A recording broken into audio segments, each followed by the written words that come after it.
Abraham సమర్పించుకున్నాడు. తన కుమారుని ఎదురుగానే బలిపీఠాన్ని కట్టడం ప్రారంభించాడు. బలిపీఠం మీద కర్రలు పేర్చాడు. కుమారుడి యొక్క చేతులను కట్టాడు. కుమారుడు చెప్తున్నాడు, నాన్న, ఇంతకు మునుపు నువ్వు చెప్పావు దేవుడే బలి చూసుకుంటాడు అంటున్నావు, నా పెడరెక్కలు విరిచి నన్ను కట్టి ఏం చేస్తావు నాన్న? చిన్న మారు మాట్లాడు. నాన్న, నన్ను ఇంతగా ప్రేమిస్తున్నావని చెప్తున్నావే, నన్ను ఇంతగా ప్రేమించే నీవు నన్ను కట్టి బలిపీఠం మీద పెట్టడం ఏంటి నాన్న? అబ్రహాము జీవితంలో విశ్వాస వీరుడుగా పిలువబడ్డానికి కారణం ఏంటో తెలుసా? త్యాగం. త్యాగం. నీ నిద్రను త్యాగం చేసుకోవాలి.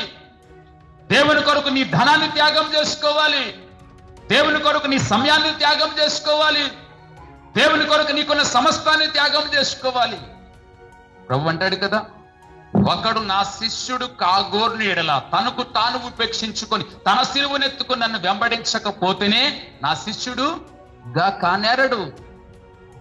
ప్రభు కొరకు నువ్వు నిలబడాలి అంటే, ప్రభు కొరకు బ్రతకాలి అంటే నీ జీవితంలో త్యాగం ఉండాలి. అబ్రహామును దేవుడు ఆశీర్వదించాలనుకున్నాడు. అబ్రహామును దేవుడు దీవించాలనుకున్నాడు. కానీ అతడికి దేవుని సన్నిధిలో పరీక్ష ప్రారంభమైంది. పరీక్ష ఎదురయ్యింది. ఎన్ని పరీక్షలు ఎదురైనా, ఎన్ని శోధనలు ఎదురైనా, ఆ శోధన కాలంలో ఎక్కడైతే పడిపోయాడో తిరిగి పునః అలా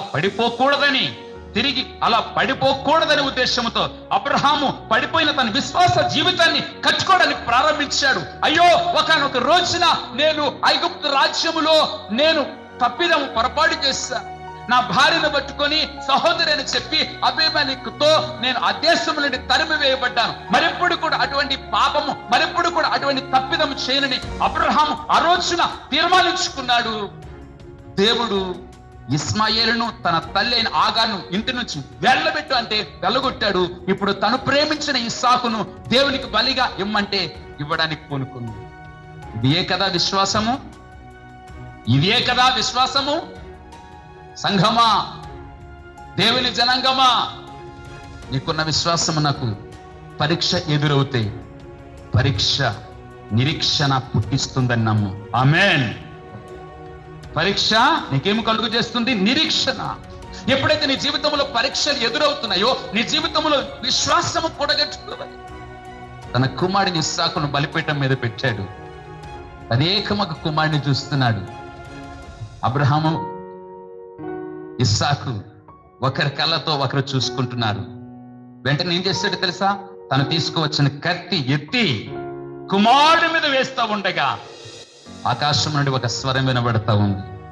అబ్రహామా, అబ్రహామా, నీ ఒక్కడై ఉన్న నీ ప్రేమించి ఇస్సాకును నాకు ఇవ్వడానికి వెనుకంజ వేయలేదు. ఇందును బట్టి నాకు కనబడుతుంది ఏమిటో తెలుసా? నీవు దేవునికి భయపడేవాడు. హల్లెలూయా, హల్లెలూయా.